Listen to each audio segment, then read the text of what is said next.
어제 우리가 기본적인 데이터를 어떻게 다루냐부터 시작을 해서 마지막 시간에는 MLP로 해서 신경망이라는 게 뭐고 신경망이 어떻게 구성되고 또 경사광법이라는 개념을 통해 학습된다라고 하는 걸 배웠어요.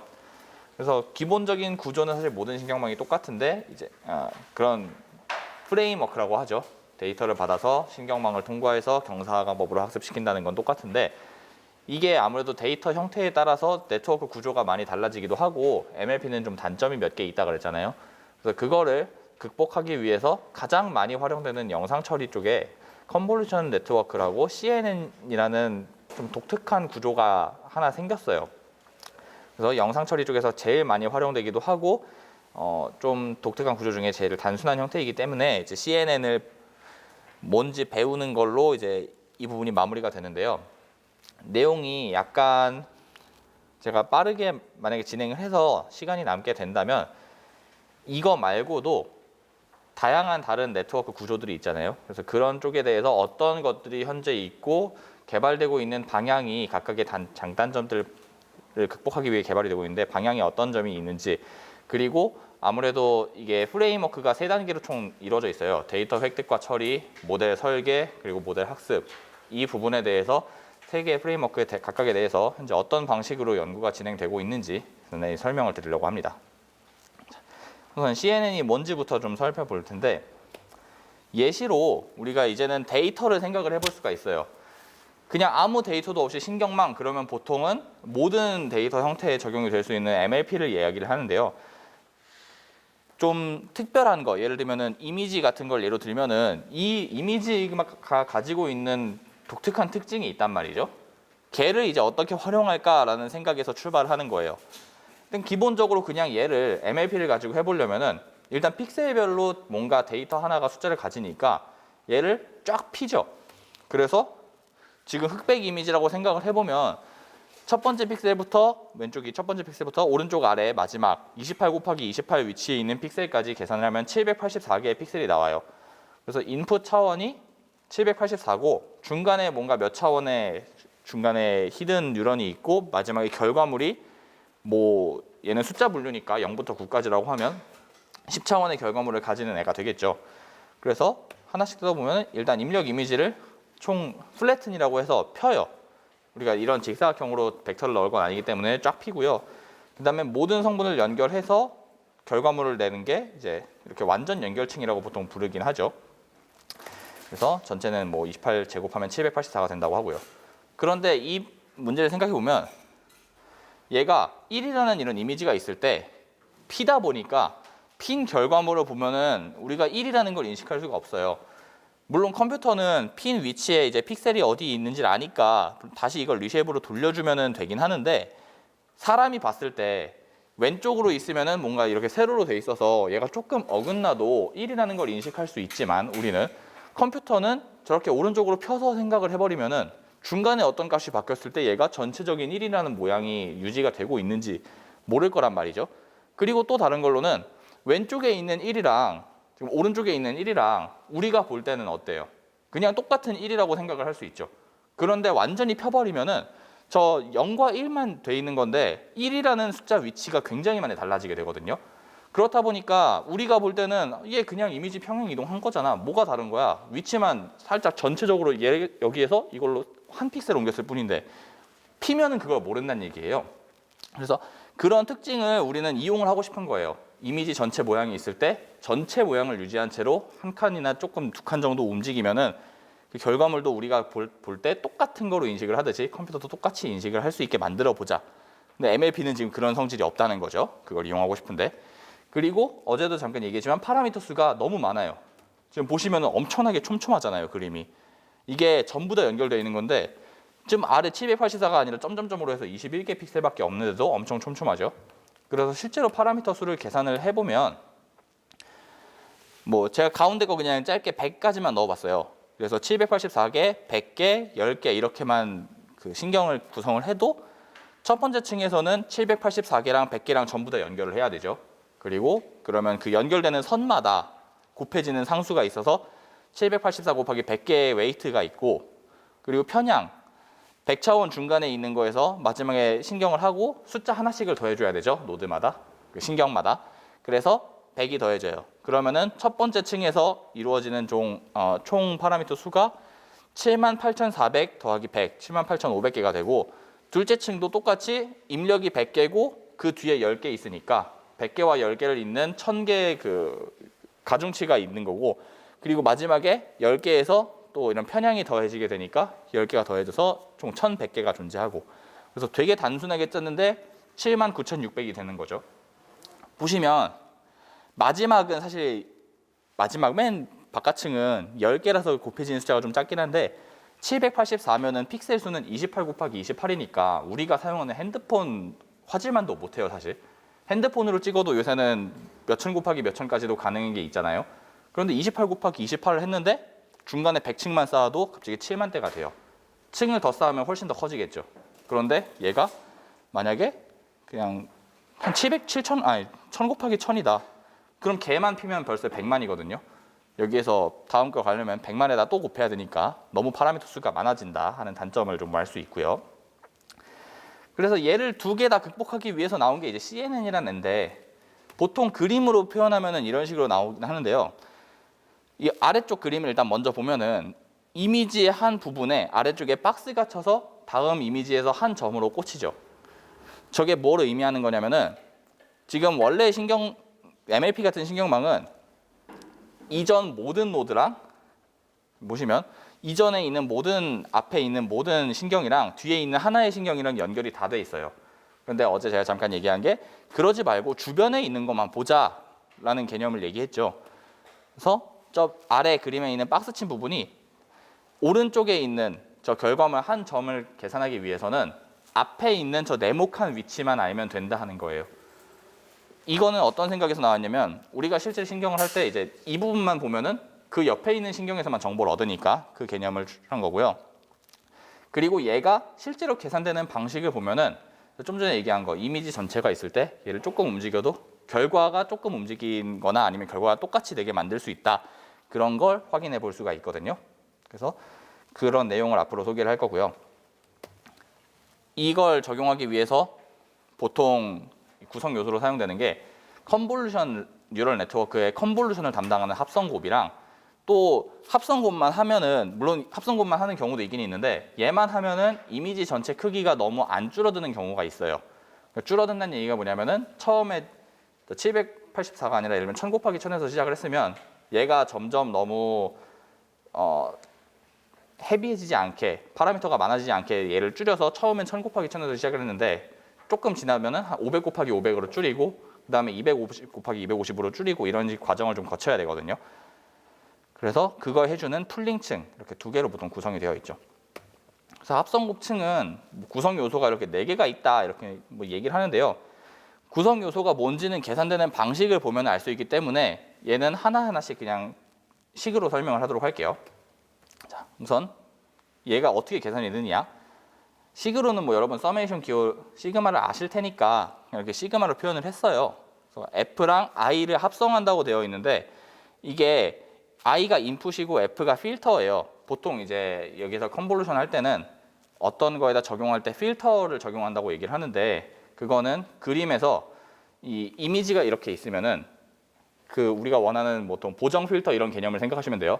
그 필터를 이쪽 부분에다 적용하면은 이 부분에서의 결과값이 하나 나온다 이런 의미예요. 그래서 필터를 이 왼쪽 위에다 적용을 하면은 여기서의 결과값이 하나 나올 거고, 오른쪽 위에다 적용을 하면 오른쪽 위에서의 결과값이 하나 나오겠죠. 필터가 안 변하고 필터가 움직이면 그 위치에 따라서 결과값이 하나씩 나올 거예요. 그런 식으로 계산을 할 건데 식으로 쓰면은 이렇게 돼요. 근데 좀 왜 필터가 이렇게 개념이 계산이 되는지 이해가 잘 안 될 수도 있는데 이거를 1차원으로 생각을 해보면은 좀 와닿을 수 있거든요. 그래서 입력이 만약에 그냥 2차원 이미지가 아니라 일단은 1차원이라 생각을 해보면 231, 32, 14, 01이라는 숫자가 있을 때 0.2, 0.6, 0.2라는 세 개의 숫자로 주어진 필터가 있다고 해봐요. 그러면 이 필터를 저기다 적용시킨다는 말은 무엇이냐면 대응되는 위치의 숫자들을 곱해요. 지금 보면은 2랑 0.2, 3과 0.6, 1과 0.2가 위치가 대응이 되죠. 그래서 쟤네들을 곱한 다음에 더해요. 마치 MLP에서 가중치랑 앞에 있는 입력이랑 곱해서 더했듯이 얘도 필터에 있는 가중치랑 입력이랑 곱해서 더해요. 위치가 맞으면.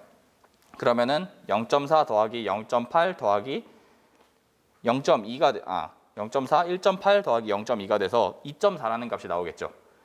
2.4를 그럼 어디 위치에다 적느냐?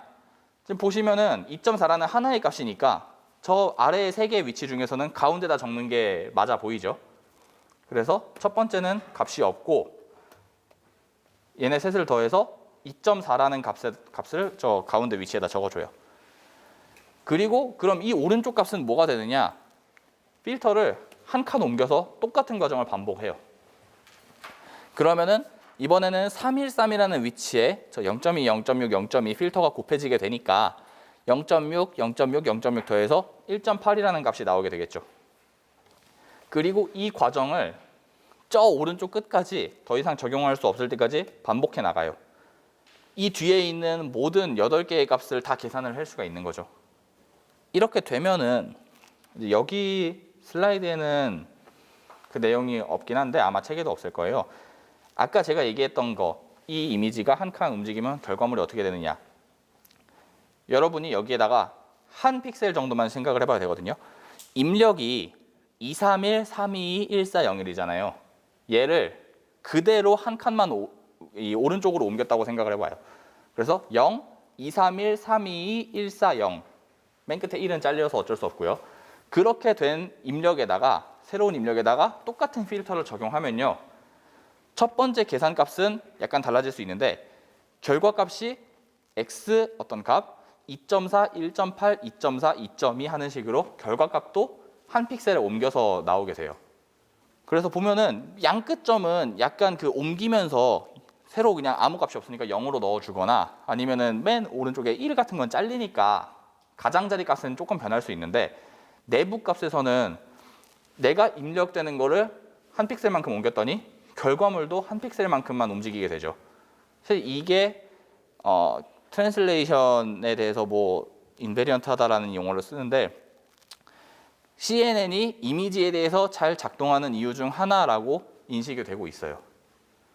왜냐하면 뭐 우리가 이미지를 가지고 보통 하는 게 이제 오후 수업에도 나오겠지만 분류를 하거나 아니면은 CCTV 같은 걸 찍으면은 여기에 사람이 얼만큼 있다 아니면은 정확해서 이만큼은 사람이고 여기 있는 거는 기둥이고 이런 식으로 그 분할을 하거나 그러니까 결국에는 분류, 분할 아니면은 탐지거든요.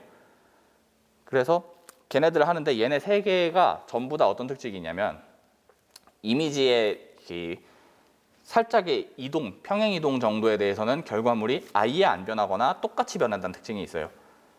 예를 들면 분류, 강아지 사진이 있는데 강아지를 제가 한 픽셀 옮겨볼게요. 그래도 여러분은 100% 강아지라고 동의하실 거예요. 탐지, 물체가 있는데 강아지가 이렇게 박스로 쳐져 있다고 해봐요. 서 있어서. 근데 제가 이 사진을 이렇게 회전을 시켰어요. 그러면 강아지는 이렇게 돼 있겠죠. 결과물도 여전히 90도가 똑같이 이동하겠죠. 그 다음에 분할. 분할은 뭐냐면은 지금 여러분들이 제 사진을 찍었을 때 딱 픽셀별로 이만큼만 사람이다라고 결과물을 내보내주는 거거든요. 탐지는 박스 쳐서 여기 사람이 있다는 거고 그러면은 박스가 아니라 그냥 픽셀별로 사람을 찾아주는 거니까 역시 이것도 제 사진을 이렇게 돌리면은 이렇게 돌아진 모양으로 나올 거예요. 그래서 이미지의 평행 이동이나 아니면은 그 픽셀을 몇 배 확대해도 상관없겠죠. 확대하면 결과도 똑같이 확대돼서 나오겠죠. 확대 그리고 회전 이 정도 변화에 대해서 결과물이 모두 똑같이 작동을 하기 때문에 그걸 계산해주는 이 컨볼루션 계산 방식이 굉장히 효과를 낸다라고 보통 이해가 되긴 해요. 자, 그래서 계산 방식이 이렇게 되는 게 그런 특징을 살피기 위해서다라고 이야기를 할 수 있고요. 얘를 2차원으로 확대하면은 식은 뭐 위처럼 되는데 필터가 아래처럼 생겼다 보면 되거든요. 이게 약간 이 창을 통해서 본다라고 생각을 하면 되는데 얘를 앞에 1차원에서 했던 거랑 똑같이 왼쪽 위에 겹쳐요. 그리고 겹치는 위치마다 다 곱해서 더한 거를 결과물로 하나를 내보내요. 그러면 지금 얘 같은 경우는 1.3이 나오겠죠. 네? 왜 1점이지? 얘 1점이죠. 0.9 더하기 0.3에서 1점이 나오고 얘를 처음에는 저 파란색 위치만큼에 가져다 썼는데 얘를 또 한 칸 움직여서 필터를 적용할 수 있잖아요. 계속 반복해요. 이렇게 하면은 얘도 1.2가 나오겠네요. 계속 하면은 이런 식으로 1.2, 뭐 1.2, 0.3, 0.4, 1.2, 0.3 이런 값이 나오는데 이 값을 가지고 뭐를 분석할 수 있냐? 필터를 통과했을 때 이 필터가 어떤 특징이냐에 따라서 결과물을 봤을 때 얘 원본 모양이 어떻구나 하는 걸 추론할 수가 있어요. 예를 들면 지금 이 필터는 특징이 가운데 값은 0.9로 굉장히 큰데 가장자리는 0.1로 좀 낮죠. 이게 가운데 값만 아주 극단적으로 생각을 해보면 1, 0이라 생각을 해보면 가운데 값만 남긴다는 얘기거든요. 주변 없이. 근데 거기서 조금 부드럽게 들어간 거니까 가운데 값이 크고 가장자리가 작으면 작을수록 결과값이 큰 거고 이 결과값이 작다는 얘기는 가운데 값에 비해서 가장자리 값이 큰 거죠. 그래서 오른쪽 보면은 1 중에서 1의 그 뼈대 부분이라 할까요? 가장자리 빼고 그 부분만 남은 모양새가 됐다고 볼 수 있어요. 1의 가장자리에서 저 필터를 적용하면은 내 가장자리인 것보다 1의 뼈대가 있는 주변이 더 크니까 값이 작아지고 뼈대 부분에서 하면은 특히 이 가운데 1 세로로 되어 있는 그런 부분에서 하면은 내가 확실히 주변부보다 크죠. 그래서 결과값도 큰 거고요. 다른 필터를 적용하면은 뒤에서 이미지로 나오겠지만 또 다른 결과물을 보고 분석할 수가 있어요. 자, 그래서 뭐 이런 식으로 나온다 하는데 얘는 지금 예시로 나온 필터라서 그렇게 큰 이미지의 의미는 없고요. 얘가 재미있는 필터예요. 보시면 오른쪽은 1이고 왼쪽은 마이너스 1, 마이너스 1, 0, 1. 이 필터를 적용한다는 얘기는 뭘까? 일단 필터를 생각을 해보면 돼요. 한쪽은 1이니까 더하고 가운데는 0이고 한쪽은 아예 마이너스 1이니까 빼버려요. 그러니까 내 오른쪽에 있는 픽셀에서 왼쪽에 있는 픽셀 값을 뺀 값으로 계산하겠다는 얘기거든요. 그럼 얘가 크려면 어떠해야 되냐면 오른쪽에는 큰 값이 있는데 왼쪽에는 작은 값이 있어야 돼요. 그렇죠? 그러면은 왼쪽에는 뭔가 배경 같은 애였는데 오른쪽에 갑자기 어떤 물체가 튀어나왔다는 얘기죠. 만약에 그 물체가 좀 두꺼워요. 얘처럼. 그러면 이 필터가 계속 가면은 두꺼운 내부에서는 오른쪽 값이나 왼쪽 값이나 차이가 없으니까 0이 되겠죠. 그리고 더 가서 물체가 사라졌어요. 오른쪽 값은 아주 작은데 왼쪽 값은 아주 커요. 그러면은 이번엔 얘가 부호가 반대로 돼가지고 크게 나오겠죠. 그래서 실제로 적용을 해서 계산을 해보면요. 저 이 두꺼운 기역자 모양에서 왼쪽 가장자리 부분이 가장 큰 값을 가지고 가운데 부분은 아예 0이 나오는 부분도 있고 오른쪽에서는 절대값은 비슷하지만 부호만 반대인 그런 픽셀 값 계산값이 나와요. 그래서 이 필터를 적용하면은 알 수 있는 게 세로로 경계가 어디에 위치해 있는지를 알 수 있는 거죠. 그러니까 우리가 처음에 할 때 뭐 이미지를 보고 얘는 그 숫자 같은 거 할 때 그런 예시가 있었잖아요. 가로선이 있다, 세로선이 있다. 근데 그걸 보고 우리가 그냥 그 디시전 트리 같은 걸 계산할 때 가로선이 있다 하고 눈으로 보고 하면은 알 수 있는데 이걸 컴퓨터가 어떻게 계산할까 하는 게 사실은 핵심인 문제잖아요. 컴퓨터한테 시킬 거니까. 그걸 이런 필터를 통해서 시킨다는 얘기예요. 이 가운데 있는 필터를 적용하고 여기에서 가장 큰 값만을 남겨라 라고 하면 이 딱 세로선만 남겨지게 있는 거죠. 그리고 세로선이 얼마나 연결되어 있냐라고 하면은 우리가 디시전 트리에서 했던 것처럼 세로선이 몇 개 있다라는 얘기를 할 수 있게 되는 거고요. 그래서 얘를 아예 진짜 이미지에다 적용을 시켜보잖아요. 그러면 얘 같은 그림이 나와요. 체커보드인데 위에 있는 필터는 아래쪽에서 위쪽 값을 뺀 거니까 이거는 가로선을 나타내게 되겠죠. 아까랑 비슷한 논의를 하면은 아래쪽에 있는 거는 이쪽에서 이쪽 뺀 거라 세로선을 얘기한다라고 할 수 있고요.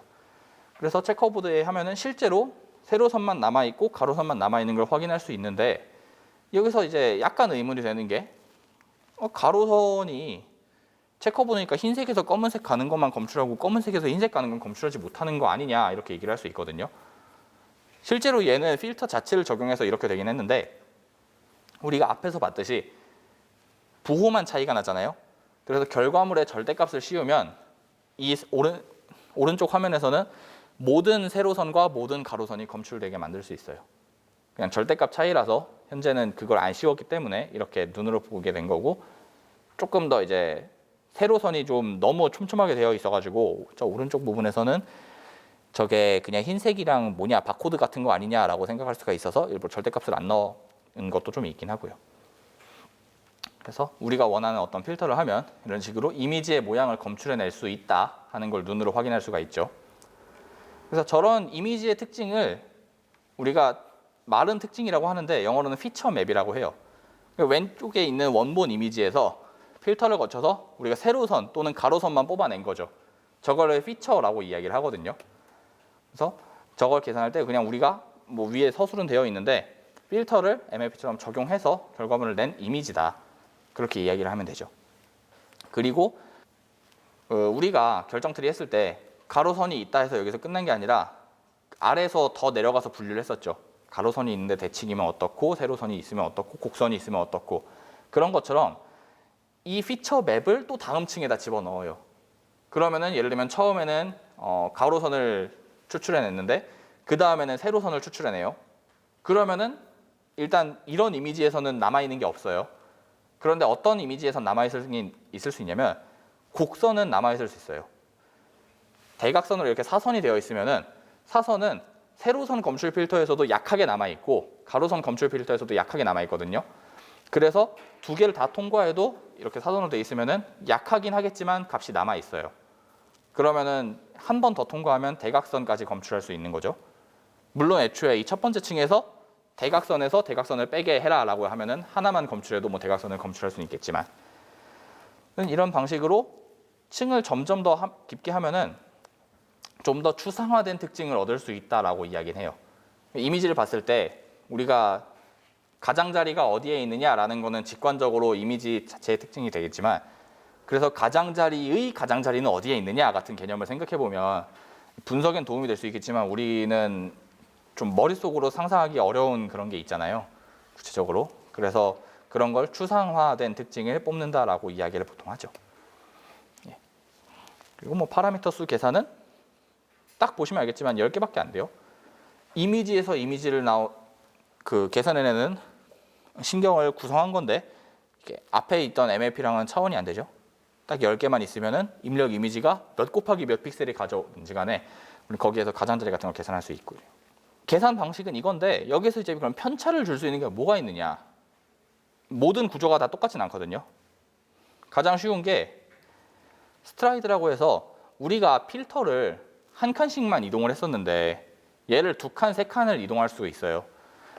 어떤 경우에 이러냐면은 필터 자체를 좀 크게 잡으면 예를 들면 우리가 3 곱하기 3 필터만 했는데 조금 내가 보고 싶은 특징은 이렇게 가장자리처럼 바로 옆만 보면 될 게 아니라 좀 넓게 보고 싶어요. 그래서 한 7 곱하기 7짜리 필터를 생각할 수도 있잖아요. 근데 7 곱하기 7짜리를 한 픽셀 이동시키면은 값이 너무 변할 수도 있단 말이에요. 아니, 너무 변하는 게 아니라 너무 안 변할 수 있단 말이에요. 그래서 좀 필터가 커서 나는 필터를 한 번에 2칸씩 이동시킬래 라고 이야기를 하면은 이런 식으로 그 2313 이렇게 해서 처음에는 2.4가 나오는데 이 다음에 313에 적용하는 게 아니라 132라는 값에 적용을 한다는 거죠. 그러면 이게 2.4가 나오나? 0.2 더하기 1.8 더하기 0.4에서 2.4가 나와요. 그 다음에는 또 2칸 옮겨서 221이라는 숫자에 적용을 하고 이렇게 하면 장점이 뭐냐? 일단 스트라이드가 2가 되면 2픽셀 단위로 움직인다는 얘기거든요. 이미지가 한 픽셀 변했을 때 결과값이 거의 안 바뀌고요. 애초에 필터가 안 움직이다 보니까. 그리고 또 다른 장점으로는 이미지 크기가 작아져요. 그러니까 피처 맵의 크기가 작아져요. 처음에는 아까 여기 한 칸씩 이동할 때는 10개의 인풋이었는데 피처 맵 크기가 8이었잖아요. 스트라이드가 2로 2칸씩 이동하면은 당연히 듬성듬성하게 적용할 테니까 피처 맵의 크기가 4로 줄어들죠. 그래서 이렇게 절반이 되면은 그럼 그 약간 정보 손실이라 그래서 안 좋은 거 아닌가요? 라고 생각을 할 수 있는데요. 이걸 극복하기 위해서 대신에 필터를 엄청나게 많이 적용을 해요. 사실은 저는 그게 어떤 게 먼저다라고 얘기하기는 힘들 것 같은데 이미지에서 보고 싶은 특징이 있으면 필터를 적용한다. 일단 이거는 됐죠. 근데 우리가 이미지에서 보고 싶은 특징이 한두 개가 아니죠. 그러니까 필터를 많이 적용할 거예요. 근데 필터를 많이 적용하면은 할 수는 있는데 우리가 맨 처음에 MLP를 안 쓴 이유가 파라미터 수가 너무 많아서였잖아요. 근데 필터 하나에 대해서는 파라미터 수가 적긴 한데 필터를 우리가 많이 쓰려고 하다 보니까 파라미터 수가 너무 늘어나는 거예요. 그러니까 이미지 숫자를 좀 작게 만들어야 나중에 맨 뒷단에 MLP가 결국엔 들어가게 되는데 이미지 숫자를 좀 작게 만들지 않으면 그 뒷단에 MLP에 들어갈 게 너무 커지게 돼요. 그래서 필터를 늘리기 위해서 이미지 사이즈를 좀 줄이는 그런 과정이 약간의 트레이드 오프 관계가 있는 거고요. 그 다음에 패딩은 이거는 책에도 나와 있을 거라서 그렇게 복잡한 방법은 아니니까 간단하게 설명하면 가장자리도 쓰고 싶다 이거예요. 근데 우리가 필터를 적용할 때 가장자리에 적용을 하고 싶은데 뭔가 더 이상 겹칠 부분이 없잖아요. 그러니까 그냥 그 부분 0으로 계산해서 무시하고 최대한 겹치는 부분만 계산하자 이거거든요. 그래서 1차원으로 예로 들면 또 2313이 아니라 맨 끝에 0이라는 더미를 추가해줘서 0, 2, 3이랑 겹치면은 첫 번째 위치에 있는 필터 계산도 할 수 있죠. 이렇게 되면 이제 장점이 뭐냐? 모양이 안 바뀌어요. 처음에 10차원이 있었으면은 패딩을 해줘서 나중에 결과물을 내도 똑같은 10차원의 결과가 나와요. 이거는 장점이 될 수도 있고 단점이 될 수 있는데 보통은 장점으로 치는 게 원본의 데이터를 그대로 나중에 더해줄 수 있거든요. 이건 나중에 기회가 되면 얘기하기로 하고. 그래서 차원이 유지되는 장점이 있기 때문에 웬만하면 이제 패딩은 이제 0으로 해주는 경우가 좀 있긴 하고요.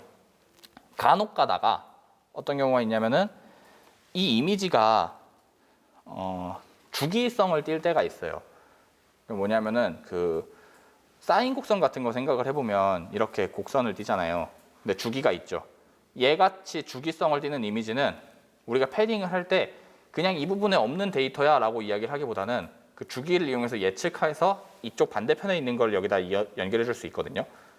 그래서 그런 경우에는 좀 반대편에 있는 거를 그대로 연장해서 가져다 써라, 주기적으로 이어라 라는 식으로 패딩을 줄 수도 있고, 아니면은 함수가 이렇게 2차 함수인데 아래로 내려가는 모양으로 되어 있어요. 그러면은 여기에서 한 칸 반대쪽 픽셀의 값을 예상하면 더 아래로 내려간다고 예상해서 넣어주는 게 그냥 아무 생각 없이 0을 넣어주는 것보다 조금 더 이치적으로 맞을 수도 있죠. 그래서 그런 경우에 우리가 이 다음 값이 뭔지 예상을 해서 패딩에다 넣어줄 수도 있어요. 물론 데이터 형태마다 우리가 어떤 걸 넣어주냐에 따라서 성과도 좀 많이 차이가 나기 때문에 이거는 역시 사람이 우리 데이터는 이런 특징을 가지고 있으니까 이 패딩을 쓰는 게 옳아라고 얘기를 해줘야 되는 거고요.